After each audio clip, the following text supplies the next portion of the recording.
ఇక్కడేమో దేవుడు నివసించేటువంటి దేహము దేవాలయం కదా. ప్రతిదీ మీరు ఎన్ని విషయాలు ఆలోచన చేసినా ఇక్కడ భౌతికంగా ఉంటుంది, ఇక్కడ ఆత్మీయంగా ఉంటుంది. ఇప్పుడు ఇశ్రాయేలు అన్నాడు కదా, భౌతికమైన ఇశ్రాయేలుకి ఏం జరుగుతుందో ఇది ఒక సూచన, ఇది ఆత్మీయ ఇశ్రాయేల్లో జరుగుతుంది. ఇక్కడేమో భౌతికంగా జరుగుతుంది, ఇక్కడ ఆత్మీయంగా జరుగుతుంది.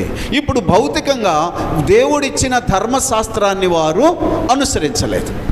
వీళ్ళందరూ ఇశ్రాయేలీయులు అంటే ఎవరి సంతానం అండి? వీళ్ళందరూ అబ్రహాముకు వాగ్దానము చేయబడిన సంతానం, అంతేనా? వీళ్ళందరూ అబ్రహాము సంతానం. వీళ్ళందరూ అబ్రహాము సంతానం అని గుర్తేంటి? సున్నతి, అంతే కదండి. అబ్రహాము సంతానం అని భౌతికంగా వీళ్ళ గుర్తేంటారని అంటే సున్నతి. మరి వీళ్ళెవరి సంతానము? వీళ్ళెవరి సంతానం? దేవుని వాక్యం చెబుతుంది,